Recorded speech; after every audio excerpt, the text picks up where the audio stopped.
अल्हम्दुलिल्लाह हम्दन कसीरा व सब्बिहुहु बुक्रतन व असीला व नशहदु अन ला इलाहा इल्लल्लाहु वहदहु ला शरीका लह व नशहदु अन्ना सय्यिदना मौलाना मुहम्मदन अब्दुहु व रसूलुहु व क़ाल अल्लाहु तआला फ़ी कलामिहिल मजीद अल फ़ुरक़ानिल हमीद वल्लज़ीना जाहदू फ़ीना लनहदियन्नहुम सुबुलना व इन्नल्लाहा लमअल मुहसिनीन। वक़ाल रसूलुल्लाहि सल्लल्लाहु अलैहि वसल्लम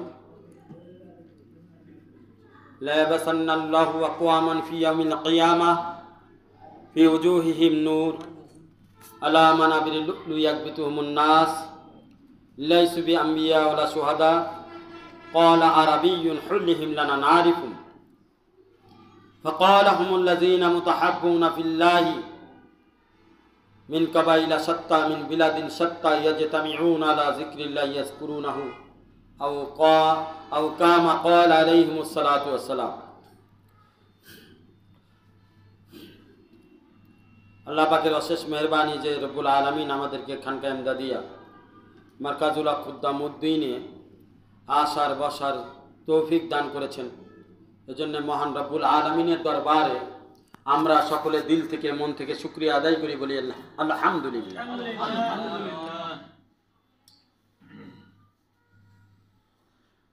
तू एक बाग में मुस्तकिल एक चमन है, फूल की भी और महक भी तू है, फूल की बीच भी तू है और महक भी तू है। তুমি হলে বাগানের সর্বশ্রেষ্ঠ এমন এক ফুল যেই ফুলের বীজ থেকে হাজার ফুল তৈরি হয়। আম্বিয়া আলাইহিমুস সালাতু ওয়াস সালাম আল্লাহ পাকের মহব্বতের বাগানের এক একজন এক একটা ফুল ছিলেন, যে ফুলের মাধ্যমে লাখো কোটি বীজ বপন হয়েছে এবং লাখো কোটি ফুল সেই বাগানে আবাদ হয়েছে। লাখো কোটি বাগান এই আবাদের মাধ্যমে তৈরি হয়েছে। আল্লাহ পাক কোরআন পাকের মধ্যে হযরত ইউসুফ আলাইহিস সালাতু ওয়াস সালামকে বলেছেন তুমি হলে একটি জামাত। বাহ্যিক দৃষ্টিতে হযরত ইউসুফ আলাইহিস সালাম আল্লাহর পাকের একজন বান্দা, যিনি নবী ছিলেন, কিন্তু আল্লাহ পাক তাকে জামাত বলে ডাক দিলেন, একটা দল, একটা বাগান বলে উপাধি দিলেন। কেন? সমস্ত নবীগণ উম্মতের জন্য জামাতের হক আদায় করে, দলের হক আদায় করে। একটি দল যে কোনো একজনকে কেন্দ্র করে পরিচালিত হয়। প্রত্যেকটা নবী দুনিয়াতে আসছেন এবং তাদেরকে কেন্দ্র করে লাখ কোটি উম্মত এর দল পরিচালিত হয়েছে। উম্মত মানে অনুসারী, নবীদের অনুসরণ করে তারা আল্লাহ তাআলার প্রিয় বান্দাতে পরিণত হয়েছে। হযরত ইব্রাহিম আলাইহিস সালাতু ওয়াস সালামের ব্যাপারে বলা হয়েছে ইন্না ইব্রাহিমা কানা উম্মা। ইব্রাহিম আলাইহিস সালাতু ওয়াস সালাম ছিলেন এক বিশাল জামাত।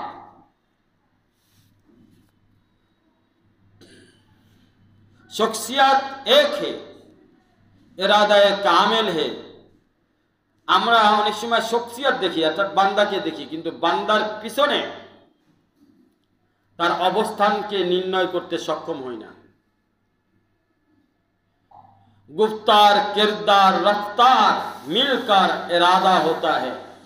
আল্লাহ পাকের কিছু বান্দা থাকে এমন, যাদের কথাবার্তা, তাদের চাল চলন, আচার ব্যবহার, তাদের ওঠা বসা, তাদের স্পিরিট, তাদের স্পিরিচুয়াল ক্ষমতা, তাদের বরদাস্ত ক্ষমতা এত বেশি থাকে যে তারা বড় বড় দলকে পরিচালনা করার ক্ষমতা রাখে। আম্বিয়া আলাইহিস সালাতু ওয়াস সালামদেরকে আল্লাহ পাক এই ক্ষমতা দান করেছেন। আল্লাহ রাসূল সাল্লাল্লাহু আলাইহি সাল্লাম সমস্ত নবীদের নবী, সাইয়্যিদুল মুরসালিন। আল্লাহ রাসূলের ওসিলায় সাহাবী রাদিয়াল্লাহু তাআলা আনহু আজমাইন এই ক্ষমতা লাভ করেছিলেন। সাহাবীরা যেখানে গিয়েছেন, যেই জায়গায় গিয়েছেন, তাদের মাধ্যমে লাখো কোটি বান্দা মুসলমান হয়েছে, দিনের মধ্যে আসছে। তাদের মাধ্যমে লাখো কোটি বান্দা আল্লাহর ওলিতে পরিণত হয়েছে। পরবর্তীতে আল্লাহর ওলিরাও সেই রাস্তা অবলম্বন করেছেন। আল্লাহর একজন ওলির মাধ্যমে লাখো কোটি আল্লাহর বান্দা দিনের পথে এসেছে। লাখো কোটি আল্লাহর বান্দা আল্লাহ তাআলার সাথে সম্পর্ক করতে সক্ষম হয়েছে। বন্ধুরা আমার, হযরত ইউসুফ আলাইহিস সালামের যে ঘটনা, তার ভাইরা তার ইজ্জতকে হরণ করার চেষ্টা করেছিলেন। হযরত ইউসুফ আলাইহিস সালামকে কুয়ায় নিক্ষিপ্ত করা হয়েছিল তার ভাইদের মাধ্যমে। এবং ইউসুফ আলাইহিস সালামের পিতা, উনিও নবী ছিলেন, উনার কাছে এসে ওনার ভাইরা বলেছে তাকে নেকড়ে বাগে খেয়ে টুকরা টুকরা করে ফেলেছে। বন্ধুরা আমার, পুরা দুনিয়ার সমস্ত মানুষ মিলে যদি আপনার কোনো ক্ষতি করতে চায়, আল্লাহ যদি আপনার উপকার করতে চায়, পুরা দুনিয়া মিলে আপনার ক্ষতি করতে পারবে না।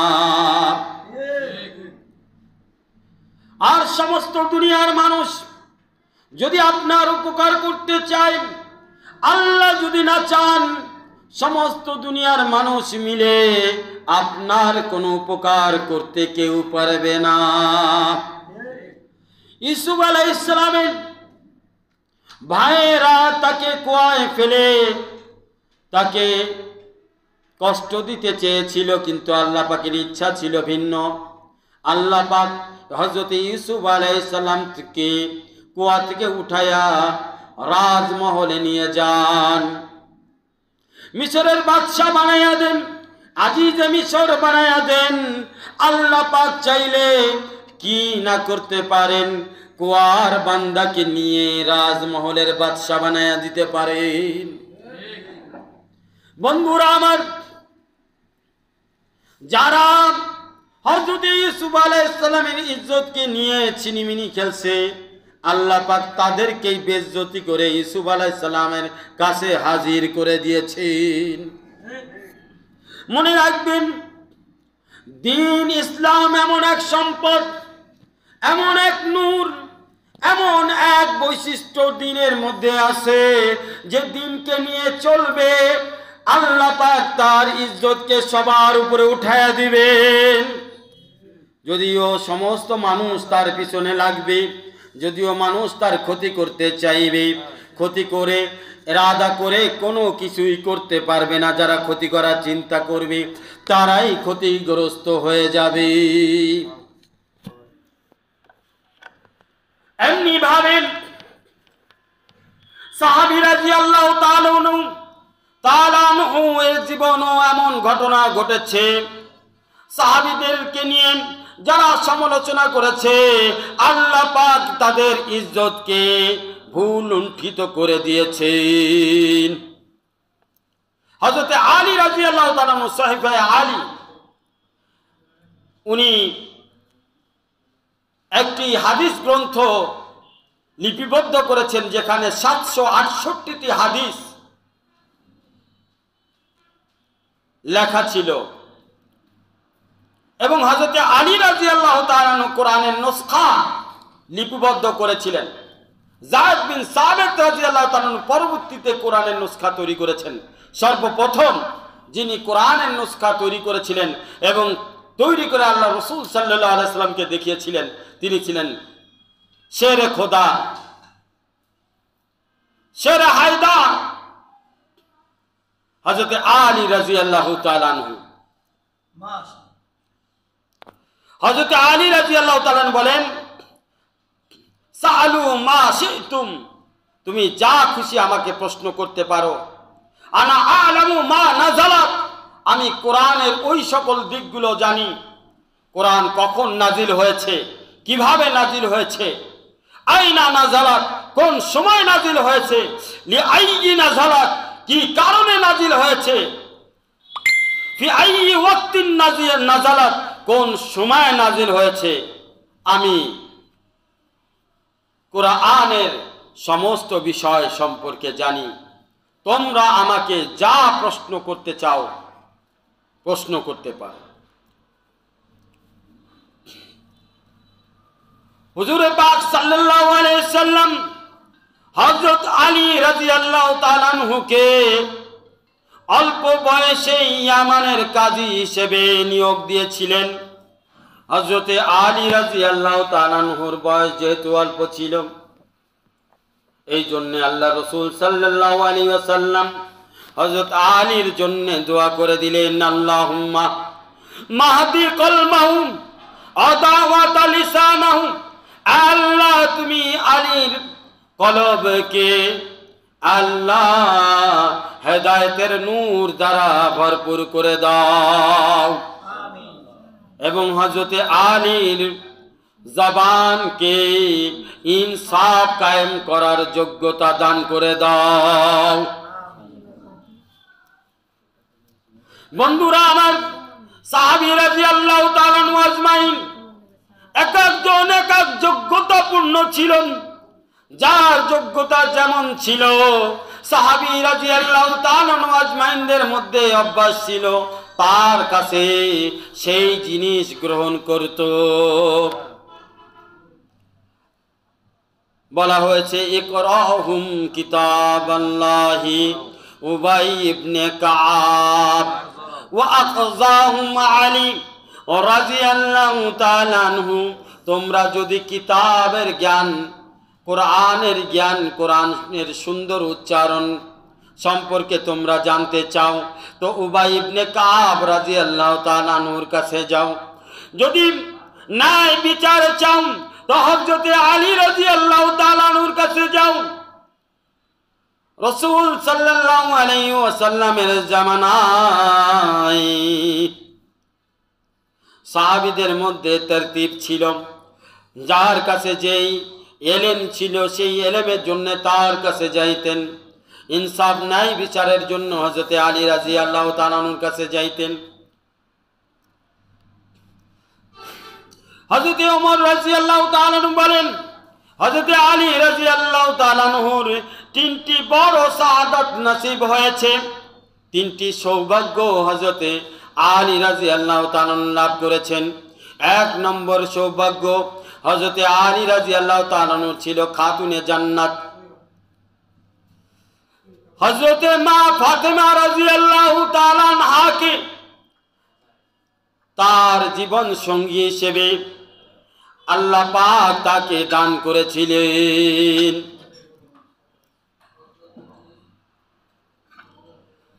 ওয়া আন্না রাসূলুল্লাহ সাল্লাল্লাহু আলাইহি ওয়াসাল্লাম আতাউ রাইয়াতা ইয়াউমাল খায়বার, খায়বারের যুদ্ধে আল্লাহ রাসূল সাল্লাল্লাহু আলাইহি ওয়াসাল্লাম হযরত আলী রাদিয়াল্লাহু তাআলা আনহুর কাছে ঝান্ডা দিয়েছিলেন।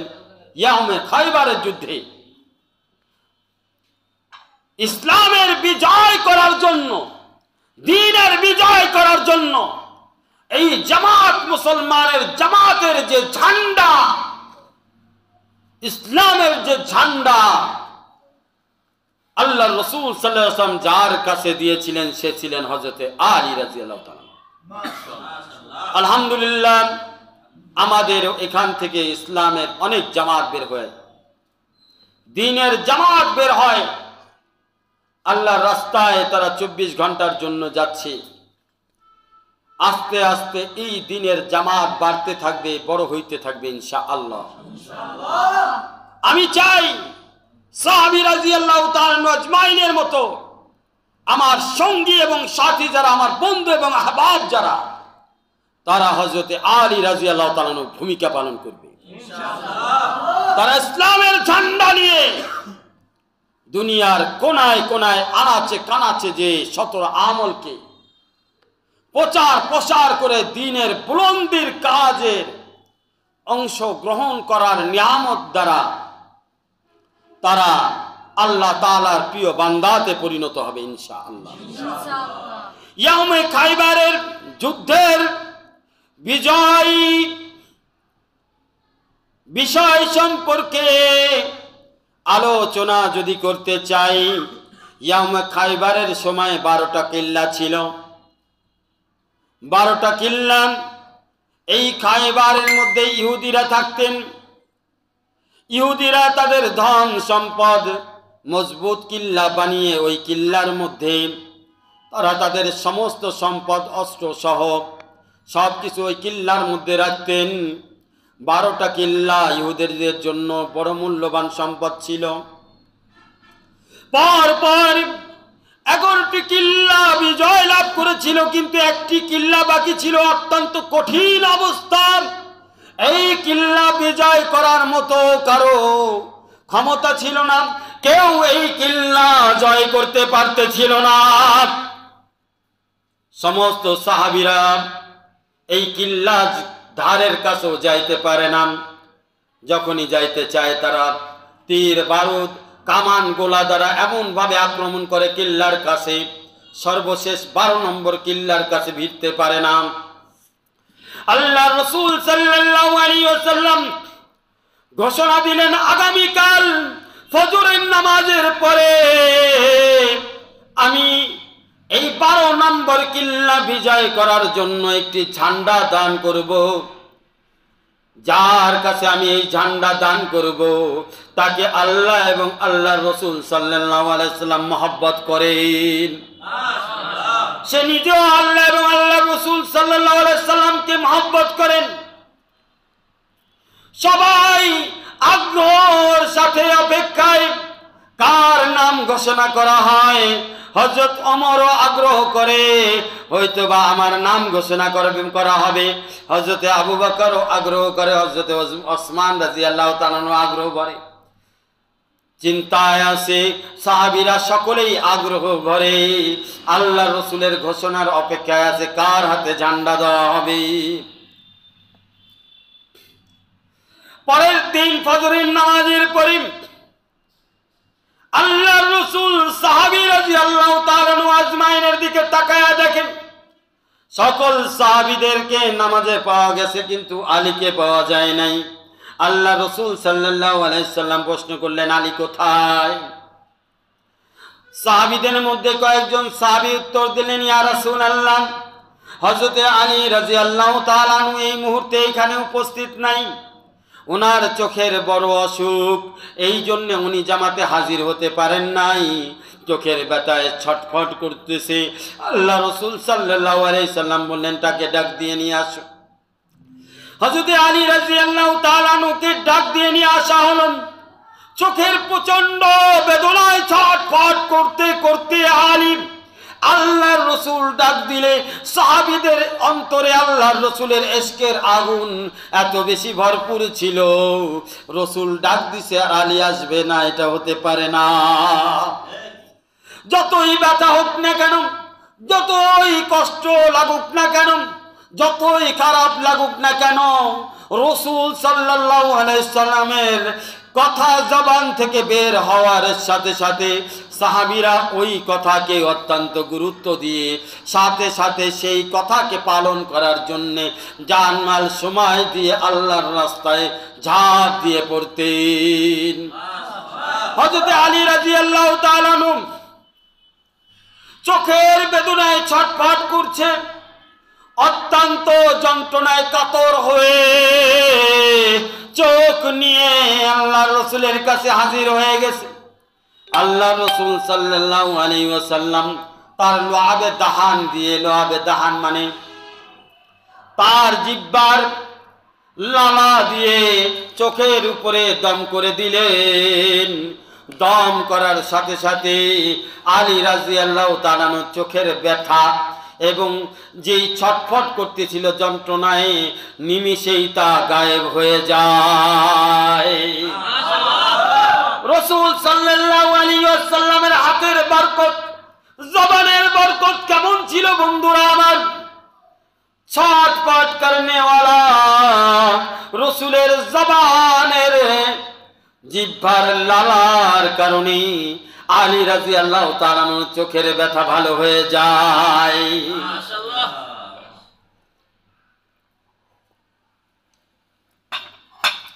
বন্ধুরা আমার, হযরত আলী রাদিয়াল্লাহু তাআলা যখন চোখ ভালো হয়ে যায়, রাসূল সাল্লাল্লাহু আলাইহি ওয়াসাল্লাম হযরত আলীকে বললেন, ও আলী, এই পর্যন্ত 11টি কিল্লা বিজয় লাভ করেছে, একটি কিল্লা এখনো কেউ সাহাবীরা শত চেষ্টা করেও ওইটাকে বিজয়ের আয়ত্তে আনতে পারতেছে না। ইহুদিরা সর্বোচ্চ শক্তি দিয়ে ওই কিল্লাকে হেফাজত করতেছে, আমাদের মুসলমানদের পক্ষে যুদ্ধ করে ওই কিল্লাকে বিজয় লাভ করা সম্ভব হচ্ছে না। আমি দোয়া করে দিলাম, আজ থেকে ওই কিল্লার দায়িত্ব, ঝান্ডা তোমার হাতে থাকবে, তুমি এই কিল্লাকে ফাতহ করার জন্য মুসলমানদের পক্ষ থেকে তোমার উপরে ইসলামের বিজয় ঝান্ডা দান করা হলো। হযরত আলী রাদিয়াল্লাহু তাআলা কত বড় আল্লাহর রাসূল সাল্লাল্লাহু আলাইহি ওয়াসাল্লামের পেয়ারা ছিলেন। রাসূল সাল্লাল্লাহু আলাইহি ওয়াসাল্লাম যেই মসজিদে কুবার মধ্যে থাকতেন, তার কাছেই হুজরাখানা ছিল, আর এই হুজরাখানায় হযরত আলী রাদিয়াল্লাহু তাআলা এবং তার স্ত্রী, তার সহধর্মিনী হযরত মা ফাতেমা রাদিয়াল্লাহু তাআলা আনহা থাকতেন। কুবা, মসজিদে কুবা আর হুজরা, এটুকে এই জায়গাটুককে রাউযাতুম মিন রিয়াজিল জান্নাহ বলা হয়, জান্নাতের টুকরা বলা হয়। এই জায়গায় আল্লাহ রাসূল সাল্লাল্লাহু আলাইহি সাল্লাম যখন তখন আসা যাওয়া করতে পারতেন। হযরত মা ফাতেমা রাদিয়াল্লাহু তাআলা আনহা উনিও আসা যাওয়া করতে পারতেন। হযরত আলী রাদিয়াল্লাহু তাআলা আনহু উনিও আসা যাওয়া করতে পারতেন, যে কোনো অবস্থায় আসা যাওয়া করতে পারতেন। আল্লাহ রাসূল সাল্লাল্লাহু আলাইহি সাল্লাম কোনো কারণে যদি রাগান্বিত হইতেন, সাহাবীরা এত ভীত হইতেন, কেউ আল্লাহ রাসূল সাল্লাল্লাহু আলাইহি সাল্লামের সামনে ভিড়ার মতো ক্ষমতা রাখত না, কথা বলার মতো শক্তি রাখতেন না। শুধুমাত্র হযরত আলী রাদিয়াল্লাহু তাআলা আনহু ওই সময় বন্ধুত্বপূর্ণ আলোচনা আল্লাহর রাসূল সাল্লাল্লাহু আলাইহি সাল্লামের সাথে করতে থাকতেন। যদি আল্লাহর রাসূল সাল্লাল্লাহু আলাইহি ওয়াসাল্লাম কোন কারণে রাগান্বিত হইতেন, ওই সময় সাহাবীরা হযরত আলী রাদিয়াল্লাহু তাআলা আনহুর কাছে যাইতেন।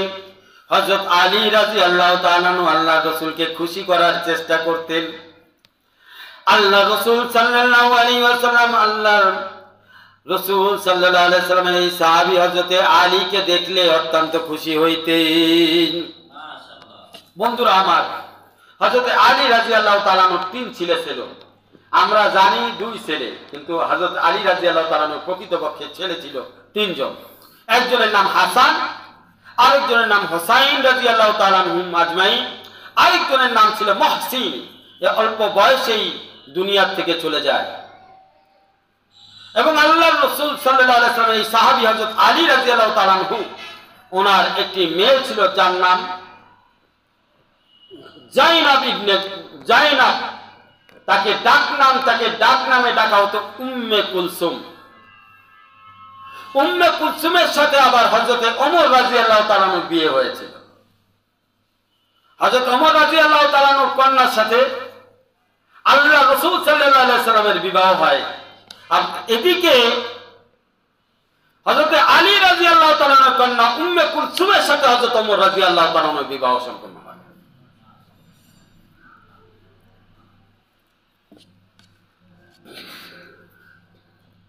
বন্ধুরা আমার, হযরত আলী রাদিয়াল্লাহু তাআলা আনহু কয়েকটি নাম ছিল, তার মধ্যে ওনাকে শেরে খোদা, শেরে হায়দার বলা হইতো। তার কুনিয়াত নাম ছিল আবুল হাসান। হযরত আলী রাদিয়াল্লাহু তাআলা আনহুকে আবুল হাসান বলেও ডাকা হয়। কেউ কেউ হযরত আলী রাদিয়াল্লাহু তাআলা আনহুকে আবুল তুরাব বলে ডাকা হয়, আবুল তুরাব বলে ডাকতেন। বন্ধুরা আমার,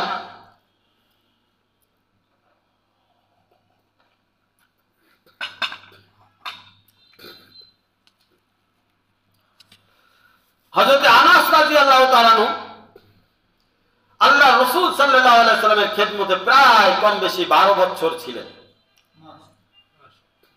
কিন্তু আল্লাহ রাসূল সাল্লাল্লাহু আলাইহি সাল্লাম অনেক সময় রাগান্বিত হইলে হযরত আনাস রাদিয়াল্লাহু তাআলা আনহু তার সামনে যাওয়ার সাহস করতেন না।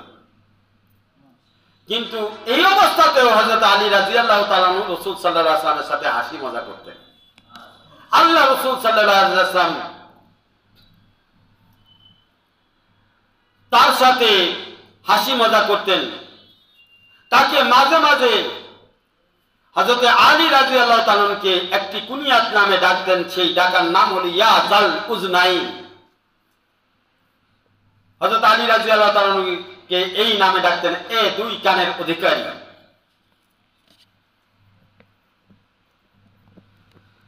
কি ধরনের হাসি মজা করতেন? আল্লাহ রাসূল সাল্লাল্লাহু আলাইহি ওয়াসাল্লাম অনেক সময় মজলিসের মধ্যে সাহাবীদেরকে নিয়ে হাসি মজা করতেন। এই হাসি মজা করাটা এটা সুন্নাতে রাসূল। একবার আল্লাহ রাসূল সাল্লাল্লাহু আলাইহি ওয়াসাল্লাম এক বুড়ি মহিলার সাথে হাসি মজা করতেছিলেন। বুড়ি মহিলাকে বলতেছেন যে, বুড়ি তুমি তো জান্নাতে যেতে পারবে না, কারণ জান্নাতে কোনো বুড়ি মহিলা যাবে না।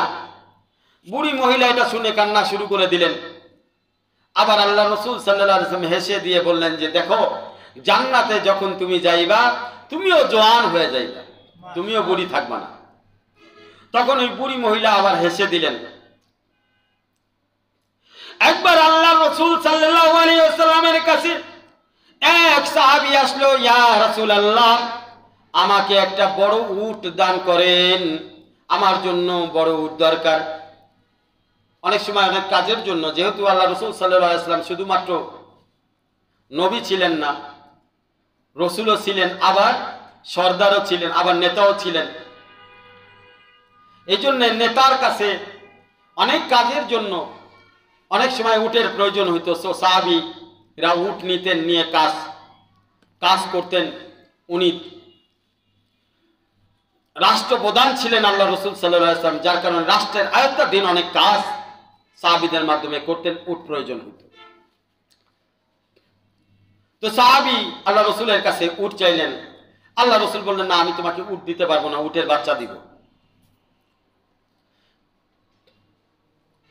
উটের বাচ্চা দিব, উট দিতে পারবো না। এই সাহাবী বলতেছে, ইয়া রাসূলুল্লাহ উট লাগবে, বড় উট, উটের বাচ্চা দিয়ে কাজ হবে না। আল্লাহ রাসূলকে যতবার বলতেছে ততবার আল্লাহ রাসূল বলতেছে, আমি উট দিতে পারবো না, উটের বাচ্চা দিব। এখন এই সাহাবী আল্লাহ রাসূলকে বোঝানোর চেষ্টা করতেছে। আল্লাহ রাসূল কি অবুঝ? আল্লাহ রাসূল তো সবই বুঝেন, কিন্তু সাহাবী মনে করতেছে আমার কথাটা মনে হয় ঠিক মতো যাচ্ছে না। এই জন্য সাহাবী বলতেছে, ইয়া রাসূলুল্লাহ অনেক কাজ, এটা উটের বাচ্চা পারবে না, উট লাগবে, বড় উট লাগবে, উটের বাচ্চা দ্বারা এটা সম্ভব না। বারবার বলার পরে আল্লাহ রাসূল বলতেছে, দেখো তুমি যে বড় উটের কথা বলতেছো সেটাও তো উটের বাচ্চা।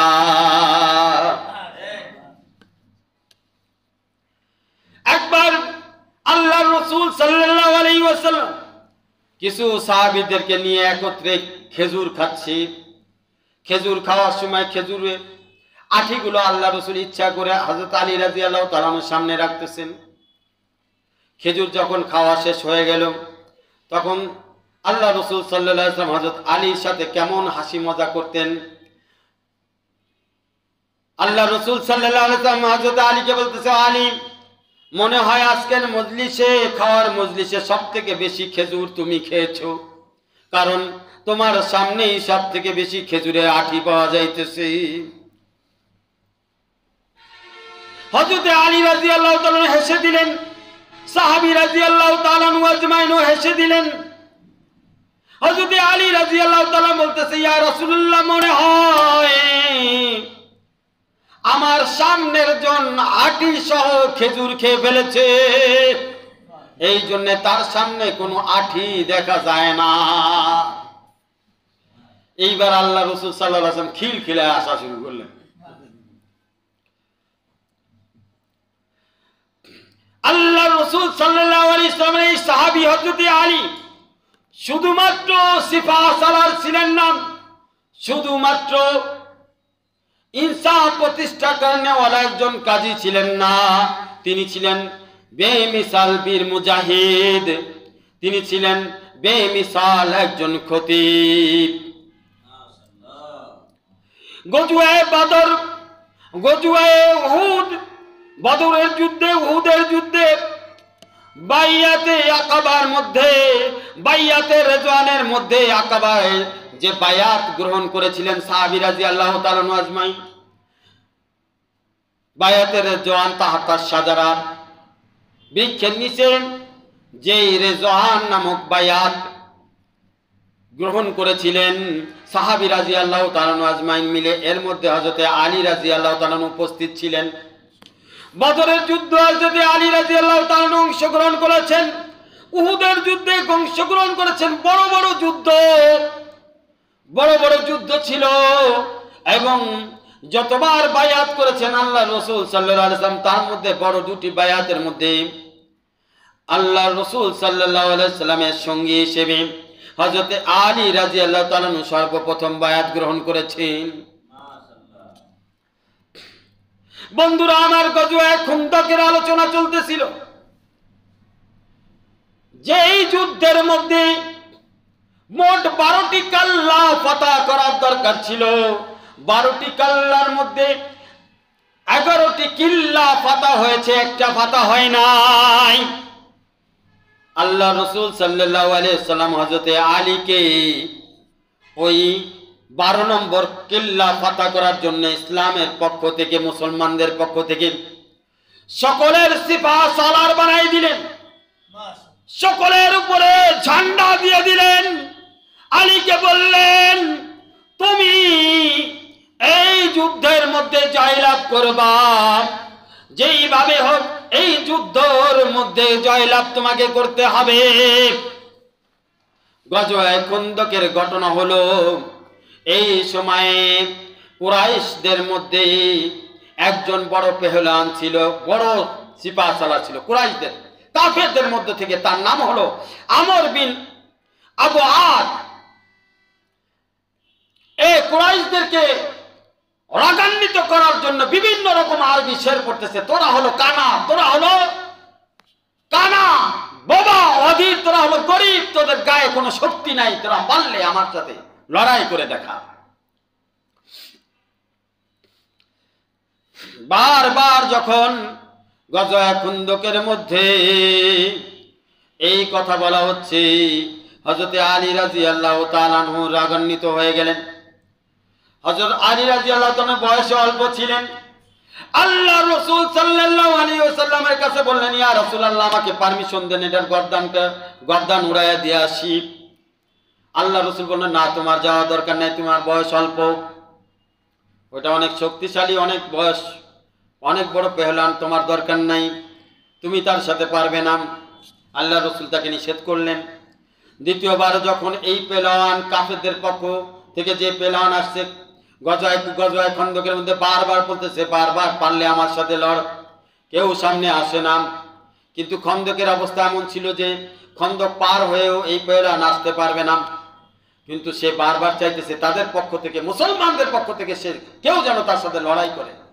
সকলেই ভীত হয়ে গেছে, তার অবস্থা সবাই জানে যে অনেক বড় শক্তিশালী, তার সাথে পারা সম্ভব না। এইবার হযরত আলী আবার অনুমতি চাইলেন, ইয়া রাসূলুল্লাহ, আমাকে অনুমতি দেন। কিন্তু আল্লাহ রাসূল দ্বিতীয়বার অনুমতি দিলেন না। তৃতীয়বার যখন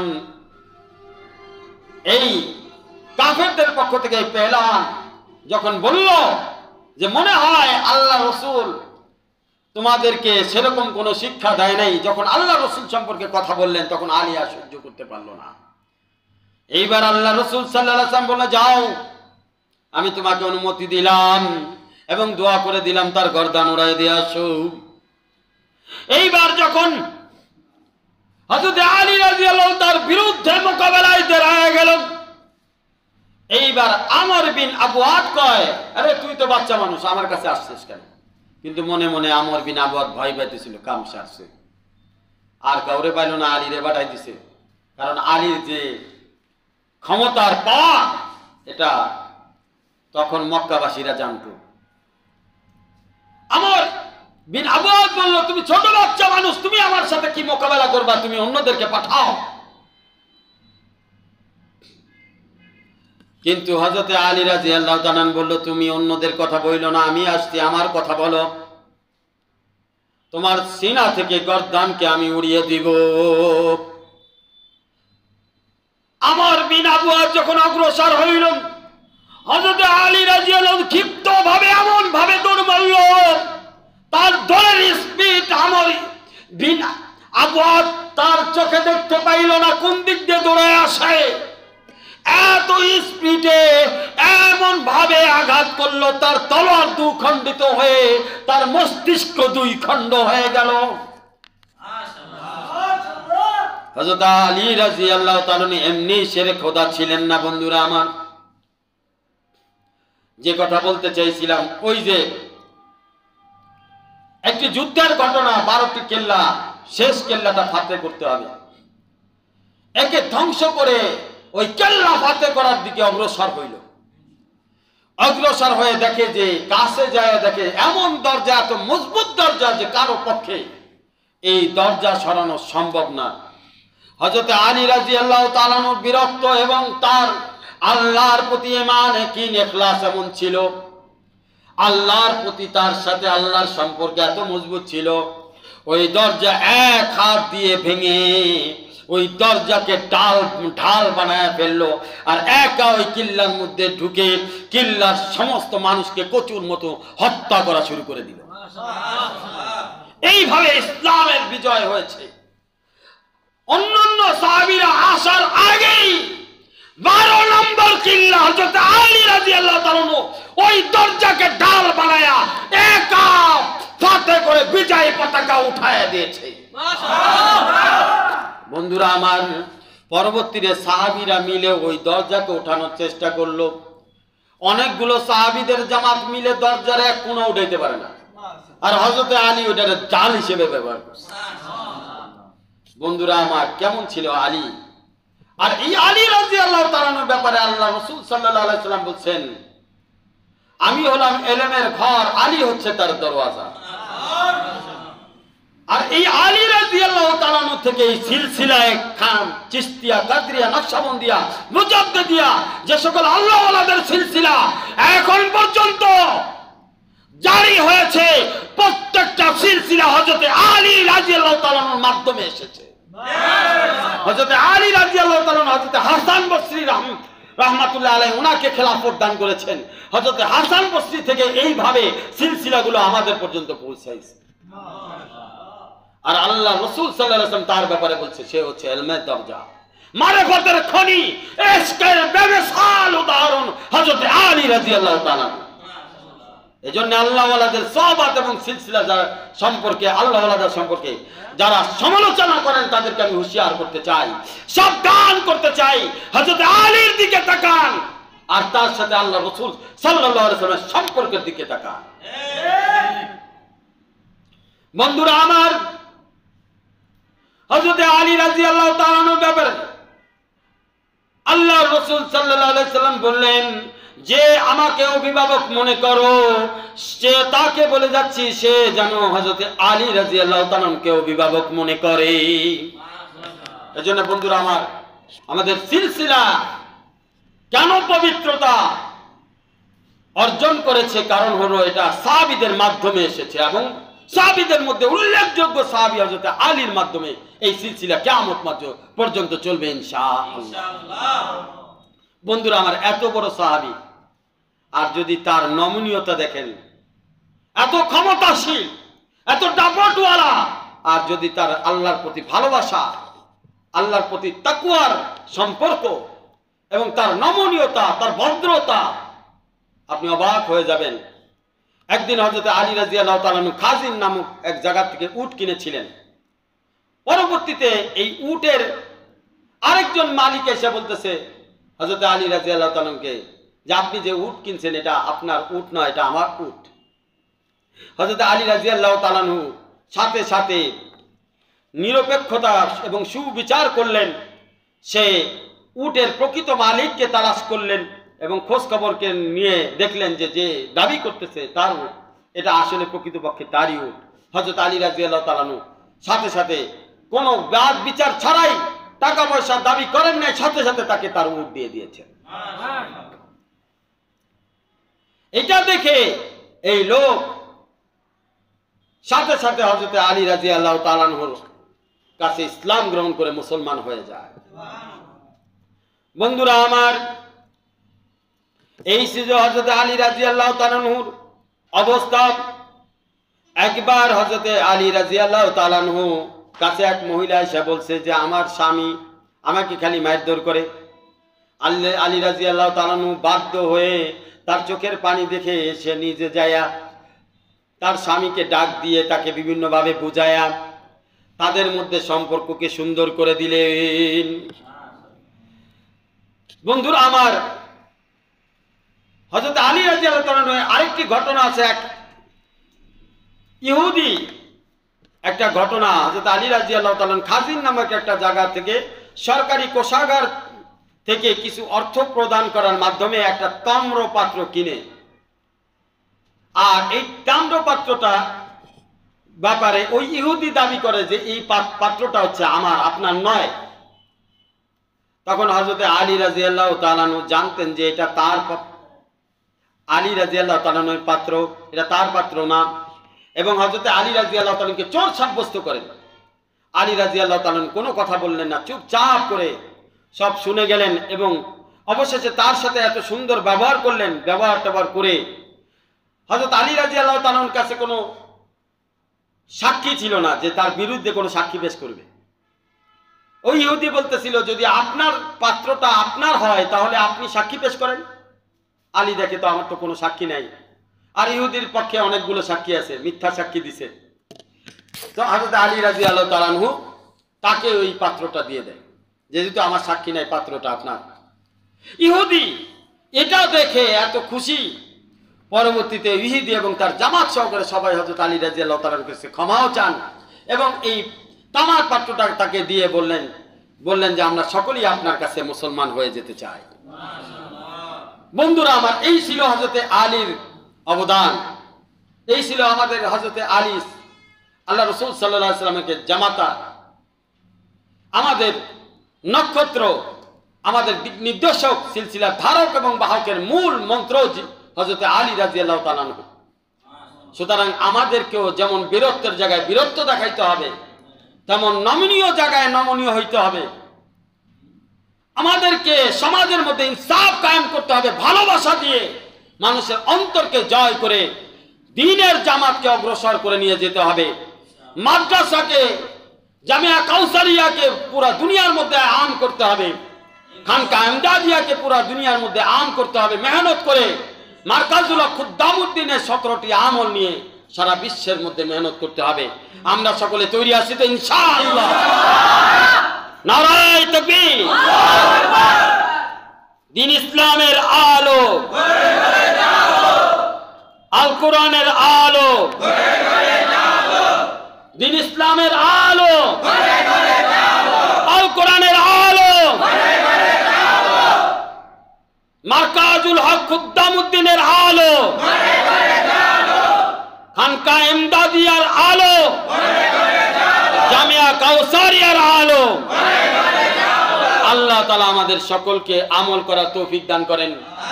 ওয়া আখির দাওয়ানা আনিল হামদুলিল্লাহি রাব্বিল আলামিন ওয়া সাল্লাল্লাহু আলা খায়রি খালকিহি মুহাম্মাদি ওয়া আলা আলিহি ওয়া সাহাবি ওয়া আলাইনা মাহুম আজমাইন বিরহমাতিকা ইয়া আরহামার রাহিমিন। সকলকে বলবো কিছুক্ষণ এটা আলোচনা করেন, আর আমাদের এই যে দান বক্সটা সকলের কাছে দেন, যে যে পারবেন কিছু দান করবেন ইনশাআল্লাহ, মাদ্রাসার জন্য, দিনের জন্য। আর সাথে সাথে আমাদের জামাত বের হবে, কে কে তৈরি আছেন জামাতে যাওয়ার জন্য তাদের নামগুলো লিখি, এবং আমরা 2-4 জন মিলে যে আলোচনা করা হয়েছে এগুলো একটু মস্ক করি। আল্লাহ তাআলা আমাদেরকে বোঝার তৌফিক দান করেন। আর আমাদের জামাত 14-15 তারিখে যাবে ইনশাআল্লাহ। আল্লাহ তাআলার কাছে আমরা দোয়া করি 14-15 তারিখে অত্র এলাকার সমস্ত ফ্যাক্টরি ইনশাআল্লাহ বন্ধ থাকবে। আল্লাহ তাআলা আমাদের সকলের দোয়াকে কবুল করেন। আমি এই দরখাস্ত আল্লাহর কাছে করি, এখন এই মুহূর্তে যত মাখলুকাত আছে ফেরেশতা তাদের কাছেও বলতেছি, আপনারা মেহেরবানি করে আমাদের পক্ষ থেকে আল্লাহর কাছে দরখাস্ত করেন, এই মাসের 14 এবং 15 তারিখ ইংরেজি শবে বরাতের 2 দিন আমরা বন্ধ চাই। আমাদের এখান থেকে জামাত